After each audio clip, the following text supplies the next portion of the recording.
Hey everyone, 𝙑𝙬𝙧𝙧 here for CSM Practice. We're at another episode. Today we're going to talk about how to battle churn. And you must have seen a bunch of videos about the topic and read a bunch of blogs about it. Since I've been in customer success in 2013, that I've seen a lot about this topic. And yet, March 2023, when I was at customer conference in Tel Aviv, I sat down to a presentation done by Varda Tirosh, who is the Chief Customer Officer at a company called Optimove, and she shared a different perspective on the topic. And I thought, wow, this is so brilliant. I gotta get her on the podcast for you guys to hear it from her. And I think you're gonna learn a lot about it. So if you have any kind of churn issue and looking for something that it's a little different perspective that might help you battle it in a much more optimized manner, this is the episode to listen to. And with that, Varda, welcome to the podcast. Thank you so much for having me. I'm happy to be here. Yeah. Before we start, maybe you can tell us a little bit about the company you currently work for. What kind of customers do you work with? What kind of companies do you work with? How many customer success managers do you currently have? I've been in Optimove for over a decade, and I've been the chief customer officer in the company, basically leading the entire customer organization, which includes all the post-sale activities with the customers. One of those is obviously customer success. I have a team of 35 CSMs globally, and we work with different clients from different verticals, anywhere from mid-market to enterprise. We work with retail, e-commerce, fintech, financial services, some travel, gaming. So like a wide variety of industries and verticals. Large clients, small clients? So anywhere from mid-market to all the way to large enterprise accounts. So hundreds of customers. So that lends itself to either a higher touch or a mid-touch approach. Would that be fair to say? We have customers with a very high touch, a large enterprise, and we have like more small mid-market customers that just require some hand-holding at the beginning, but then later on they become pretty independent and they don't need as much support. This conversation is about churn, and I would say churn is one of those topics that are not as comfortable to talk about. Would you be comfortable to say, a few years ago when you started to deal with this and before you implemented the framework that we're going to share today, what was the situation like? Every company has churn. I don't think any company has 100% retention rates. And it's always a topic that I had in mind. And we've always had a lot of discussions around this. And basically the CS team, they know what to do to fight churn.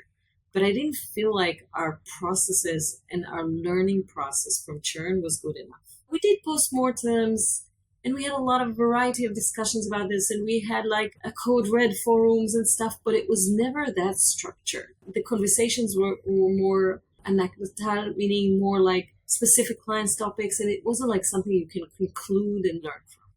So I started to look for some stuff and see how other companies are approaching this and what would be the right way to classify churn. What could we present the board that would be meaningful? So all kind of thoughts that led me to the realization that I need to do some structure. I need to add some processes and most importantly, good learning. So while I was thinking about it, I started to analyze past churn that we had and try to put it into buckets. And myself and the CEO, we spent a lot of time together thinking about like, what would those buckets look like from high level strategic perspective, getting to the real bottom of every client churn.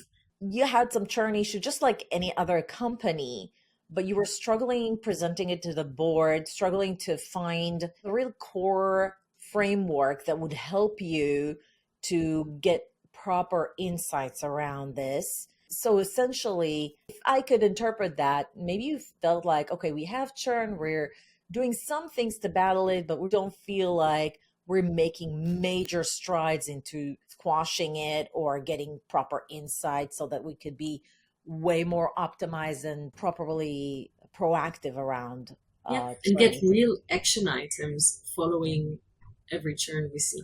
Do you think that if you haven't taken a step back and find a framework that works for you so that you can solve for that, what would have happened to the company 2-3 years down the road if everything stayed the same? It's exactly this. Things will stay the same, meaning we would still didn't get valuable insights. We would still get churn, and not having like clear answers to why we're seeing the churn. And we would still struggle to report to ourselves and to the board on like, why are we seeing churn? What are the reasons for churn? What's the bottom line of all of this? And obviously, we would continue to see the same churn rates we've been seeing without significant improvements. When was the first time you introduced this framework to the team or the company? It was probably end of last year. When you look at a year ago to now, what was the main thing that changed for you, for the team, company's performance, client interactions? Some of the things that I've seen change is like sales processes. So that's one thing that I've seen changing. I think product wise, so some insights that led to a few strategic discussions around the product and the focus of the product. ICP, ideal customer profile, changed. Some product strategic priorities have changed. Our insights and reporting are much more relevant and shared across the organization. The way the CS leaders and the CS team are onboarding clients, even there, we've implemented some changes into the type of engagements that we need to have at the beginning of the client onboarding. Those are just a few that have changed dramatically. I think a lot of executives sometimes have the misconception that they're going to hire a customer success team. The customer success managers are going to do certain things with the customers and thereby churn would be diminished. The reality is this is a company-wide imperative. Usually we change things in sales, sometimes even in marketing and in product, but it's the establishment of customer success and getting these proper insights that could feed the customer success strategies across the company so that we can see this tremendous change. I completely agree. And in general, if you ask me, I think churn mostly correlate with the product. So obviously the customer success managers, they have a lot of impact on the partnership, on the value, on the quality of the engagement. But at the end of the day, if you have a good product, a sticky product, you'll have very low churn rates. If you have a product that is like nice to have and has a lot of complementing products out there, no matter how amazing your CS team will be, it will be very hard for them. You implemented this framework about a year ago. Maybe you could share what is this framework? And I think you have a couple of slides that you could share. So the framework was basically around understanding and classifying properly the reasons for churn, and then understand how to battle, what kind of processes do we have in place, what is hidden from us, and also what are misconceptions around churn. And there are quite a few of them. The first thing I did was internally to understand classification for ourselves. And I used past churn data to analyze and get to those conclusions. But basically, I started with some kind of a 2x2 metric looking at avoidable versus unavoidable, expected versus unexpected. So what do we see over here? We see a 2x2 metric, unavoidable, unavoidable, unexpected, unexpected. And you can see like the different reasons under each one of those. And when we talk about unavoidable and unexpected, things that you can do nothing about. It's like when a company is shutting down, or there's a big M&A and buying companies just getting rid of all the existing technology, things like this. And almost every company have those. If you're looking at avoidable and unexpected, this is the worst situation for a CSM team. They didn't expect it, and maybe there could be something that could have been done, like problems in the relationship, lack of transparency, misaligned value perceptions. So we didn't know enough, and that's a pretty rough situation for the CSM team. Situation where the churn is unavoidable and expected. So we see this happening, and you know that it's coming. Bad fit, lack of championship, no usage of the platform, wrong expectations. You can try to save it. In most cases, you'll fail, unfortunately. But you see those coming. And the last quarter we see here is the avoidable and expected. And those situations where either you did enough or you just didn't succeed. If there are repeated technical issues, overall dissatisfaction, if it's not handled correctly, then you'll see the churn. Again, this is like something that I did for us internally to try to understand the situation and how the CSM can engage with each one of those. And it was very helpful. So bad fit, unavoidable. Some would argue it's avoidable. So when you classify something as unavoidable, is it from the perspective of the customer success manager or the company as a whole? When a company is closing down, it's very clear that there was nothing you could have done about it. There's just no business. So it's churn that is like happening and there's nothing you can do. If there are like external factors that are leading to churn that all of a sudden are coming to the attention of the CSM and there was nothing they can do. And we have those. M&As, it's something that happens from time to time. Like a big company is buying a company and then they're like getting rid of all the technology that exists and things like that. It can be very subjective, but in those cases, I think everyone would agree that there was nothing you can do. Maybe just explain from your perspective, bad fit, lack of champions, no usage, wrong expectations as expected, yet unavoidable. Those cases, when you see churn come, you see a client that is just bad fit. They bought the product without understanding exactly what they're buying. And it's very clear that the use cases don't match. So you can try, but in many cases, it's just not going to work. So no matter what the CSM would try to do, the use cases don't match. The client is trying to use the platform for things that are not relevant for what they're trying to do.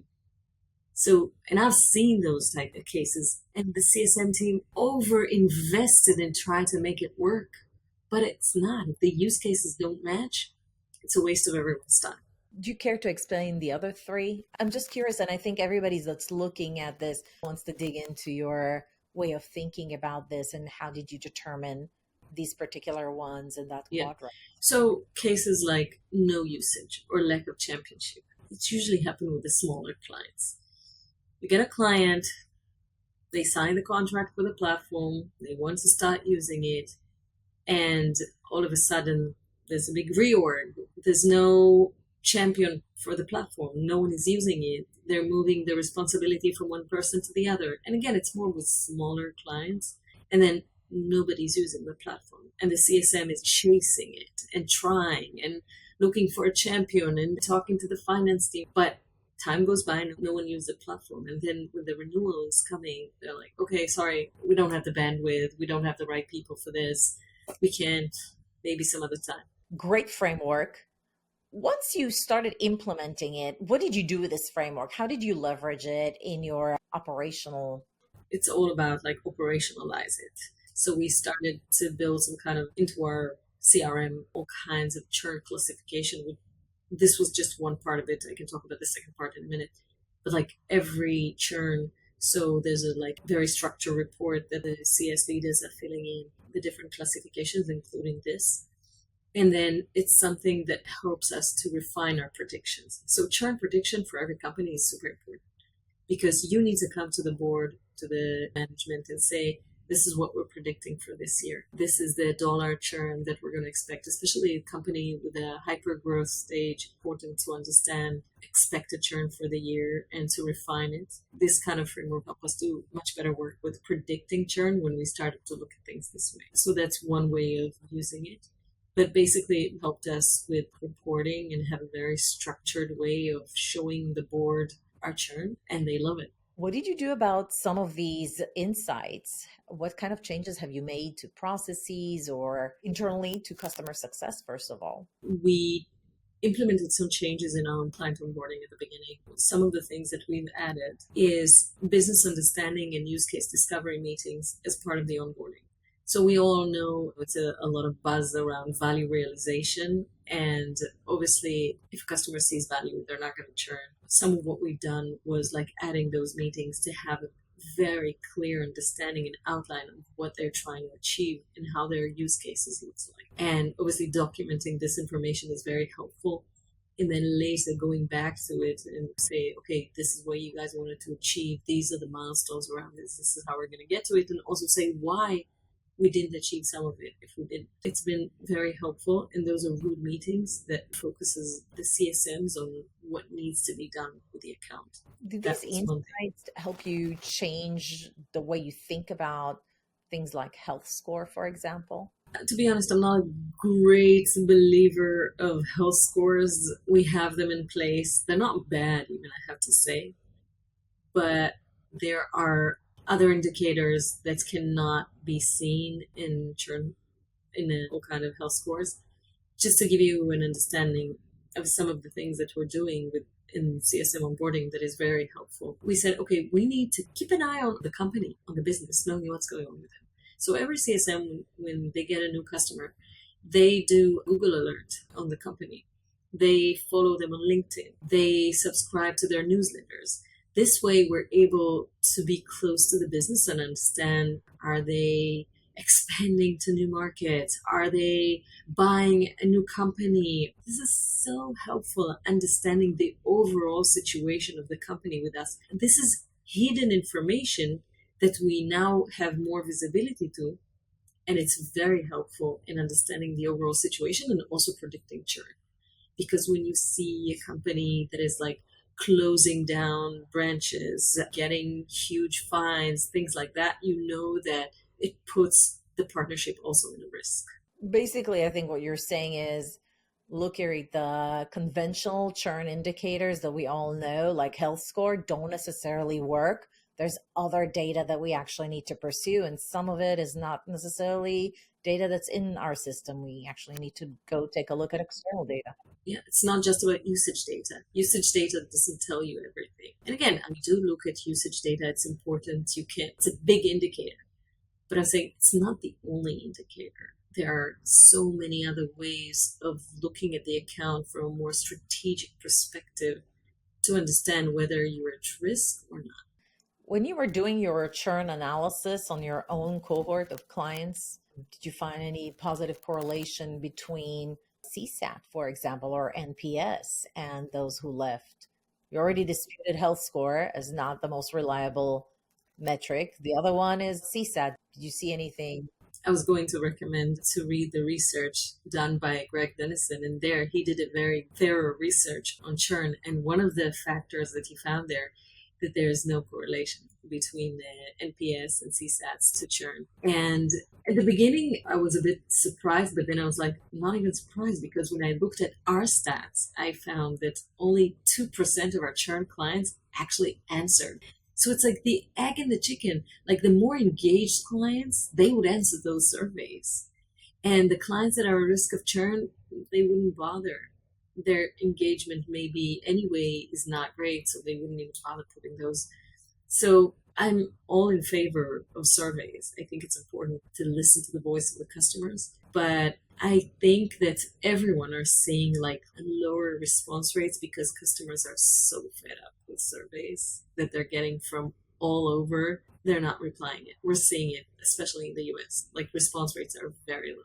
So do look at customer satisfaction surveys, but not as a prediction for churn. What did you find is sort of like the antidote for churn? There's no one answer. There's no one thing that you would do that would just minimize churn. It's like such a wide umbrella of reasons. And there's so many things to look at. It starts with the product. If you have an amazing product, even if you have the most terrible service and the most terrible CSMs, clients will still stick around. But I think that there's so much a company can do to mitigate the risk of churn with the CSM team, but not only with the CSM team, with getting the right customers, with like having an overall positive experience from every possible interaction with the company. But at the end of the day, if the product is doing for the company what it's supposed to do and showing them value, they will stick around. Do you find any positive correlation between upsell and renewals? Yes, very much. Again, going back to the research from Greg Dennison, and this is something I've also seen very much in Optimove's data that I've analyzed. Customers that buy from you, they will stick around. Because to begin with, they wouldn't engage with you to buy something further if they wouldn't like what they've seen so far. So it's a good indication. And I've seen that there's such higher probability to retain a customer if you were able to do any upsell. I've seen this very much screaming from the analysis that I do. What about unexpected churn? You talk about customers going behind your back to replace you. Clearly, you're not going to see like a downward trend on usage. What do you see when customers start fishing around? Wow, this is like so disappointing for CSM to discover. And I've had one of those this year when it was a large enterprise client we worked with for a long time. We invested so much in them. We had so much conversations and positive relationship, but their tech team decided that they're going to move to one single platform for all the multiple solutions that they needed. And they went on an RFP behind our back, saying nothing to us. They never reduced usage. They were continuously talking to us about the future. We didn't see it coming. And it was just lack of transparency. Now, I'm not saying we couldn't have done things better. I'm sure we could have. This is so painful for the CS team. Like after we work closely with a client, and one day they're saying, look, we had an RFP and we chose another platform. That's a bummer. Wow. At hindsight, when you look at a bunch of these cases, are there any kind of red flags that a CSM should keep an eye on if these pop? Actually address them with severity versus just brush them off? The red flags that the CS can identify, other than obviously looking at usage, health scores, and things like that, it's like what's happening with the engagement from the customer. Are they getting cold on us? Are they canceling meetings? Are the execs, our engagement with us? We really believe in a concept we call account wiring, meaning our execs talking to the enterprise clients execs, and the CSM is more on the user level, etc. So are the execs talking to us? Are they engaging with us? Those could be red flags. When they're getting cold on you, you know that something's happening, and the best way is just to ask directly, to try to find signs. What about when a customer asks for features you don't have? For us specifically, we're a mature product. We've been around for 10 years. Our pipeline of requests is like from here until the end of the world. So many times clients will ask, hey, I need this. Why won't you develop this? I just need you to add this. And in many cases, CSM need to come back and say, sorry, it's not a priority for us at the moment.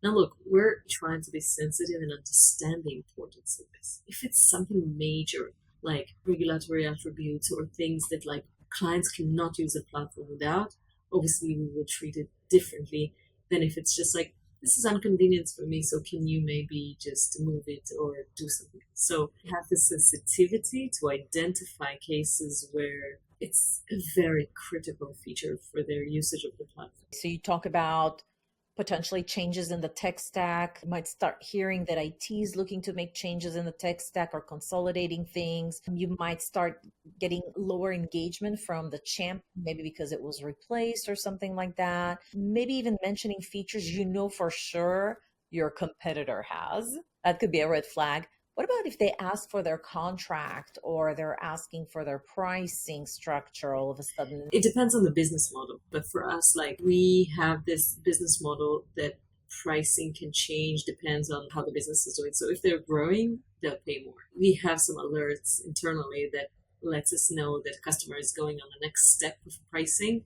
And we're being very sensitive about this. Our account management team is working closely with the CSM team to make sure that customers are aware that it's not coming as a surprise. But to be honest, when a customer is asking to see the contract, you need to understand why. Obviously, we'll give it to them, but we need to understand why, what is it that they're looking at. And if you ask me about pricing, for me, if a client has an issue with pricing, it's always solvable. We just need to be creative.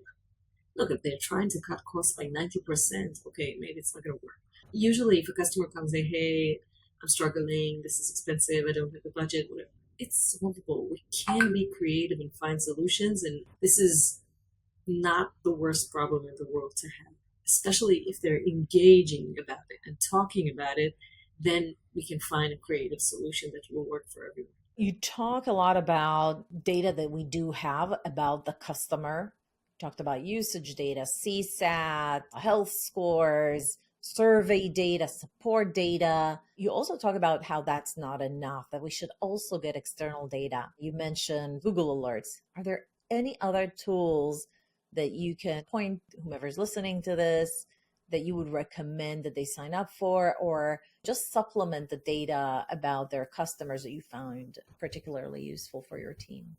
There are cool tools out there that will help you get insights about the company that you might not get otherwise. So, for example, if you want to know financials about the company, you can go to ZoomInfo. It's a tool that you can just get some financial data about the company and then follow up on it.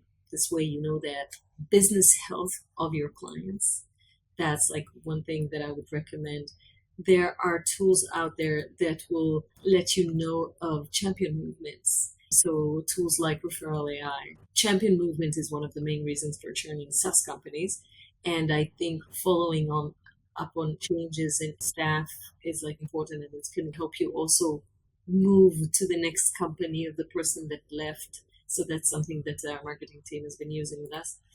And the last thing is, if you're a techie product and the tech stack is very relevant with your product, then it would be interesting to see what's the rest of the tech stack that the client is using. So there's a product called a Build With that can give some information about the tech stack they're using on their website. So all of this is just additional information that will give you insights that you just thought necessary. I'm going to add the links to all of these 3 tools in the description of this podcast. If anybody's listening to this conversation and they're like, okay, you know what, we need to up our level on how we get insights around churn, what would be some of the key takeaways from today's call? The most important thing I would start with is sitting down with management and deciding on what's the real essence of the churn reasons that the company is seeing. Getting to this strategic understanding of this from analyzing the past churn.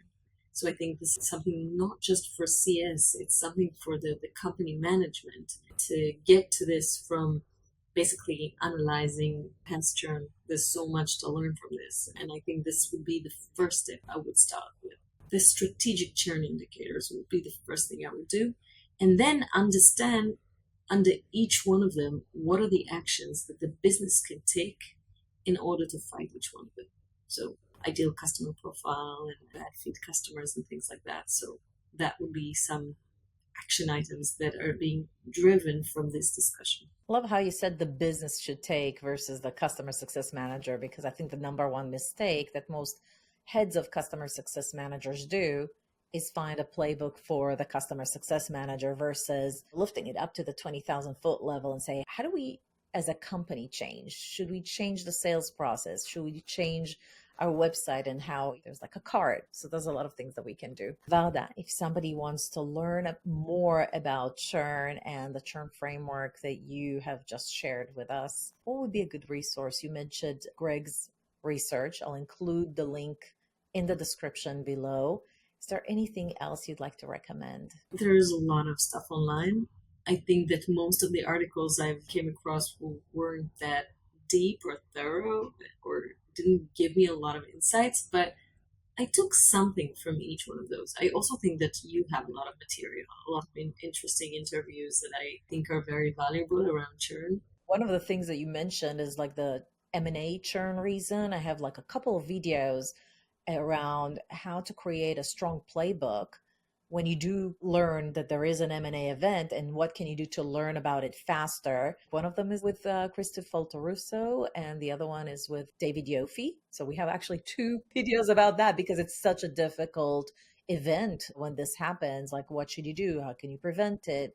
They share some significant playbooks that I think would be insightful to watch. CS is an amazing community. Talk to your coworkers in different companies, ask them, learn from them. It's like there's always knowledge to share. You heard the lady. Go check out Greg Hayes' report. You're welcome to check out the videos that I recommended. I'll actually include them and more links around the tools she recommended below. And with that, it's a wrap. Varda, thank you so much. And everyone, big love from me. Subscribe. Give this video a like if you learned something new. And I'll see you at the next video.